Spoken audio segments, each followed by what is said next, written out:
We were back on the trail, hiking east. After reaching the mouth of Rio Puelo, we had taken the bus back upstream to the point that we had launched from just 4 days before. By chance, we were invited to camp in the garden of a local settler that evening, right by the lakeside. They were so warm and friendly to us, even insisting that we join them for a barbecue. Of course, we said yes, and our shrinking stomachs were grateful. The next morning, we crossed into Argentina, getting our passports stamped at the most remote border post either of us had ever been at before. We were now heading east, moving with the predominant winds, and we made the most of this on Lago Puelo, sailing with the wind on what could otherwise have been a very difficult lake crossing. Sadly, the next morning the winds were not so friendly. The waves were hitting us side on, which actually led to my friend capsizing in the middle of the lake. Luckily, I was there to help him. We all stayed dry, our kit worked, and we kept going in the sunshine. The Lago Puelo National Park really was beautiful, and we were sad to have to leave it, but excited for the upcoming hiking section.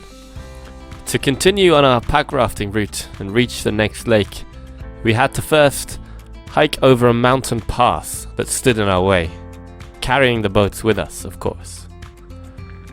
We knew little about the footpath or its condition, but expected the worst and plenty of bush bashing.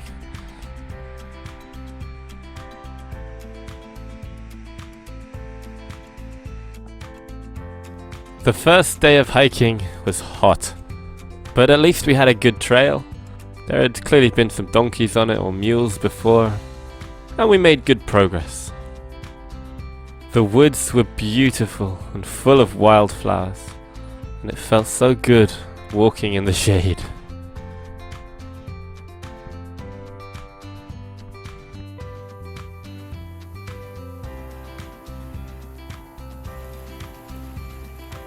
The second day already was a bit more challenging. I think we did only 10 kilometers in total. There was a lot of bushwhacking, but the reward was the most magnificent campsite ever. Right on the mountain pass, with a stunning view of the Tres Torres mountain peaks. Up in the mountains, we were at an altitude of over 1,000 meters now, and overnight the temperatures dropped to below freezing, leading us to wake up to a frosty world, our water bottles frozen solid. We had to light a fire that morning to warm our hands. The next day again was extremely challenging. We were already a little bit tired, and there was no more path. We had to walk in the river most of the day. Our feet were full of seeds, spiky thorns, prickly grasses, and we were chased by these horseflies that would attack from nowhere. But again, it was a beautiful place.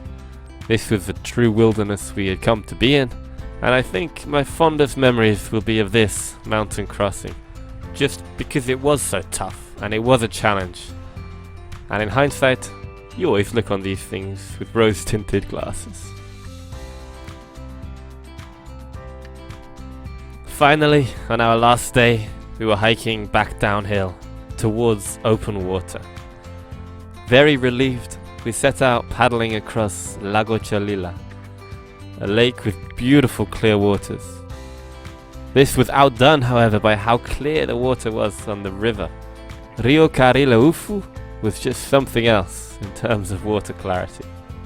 But we were so exhausted at this point, all we could think of was getting to the next campsite and buying lots and lots of food to eat.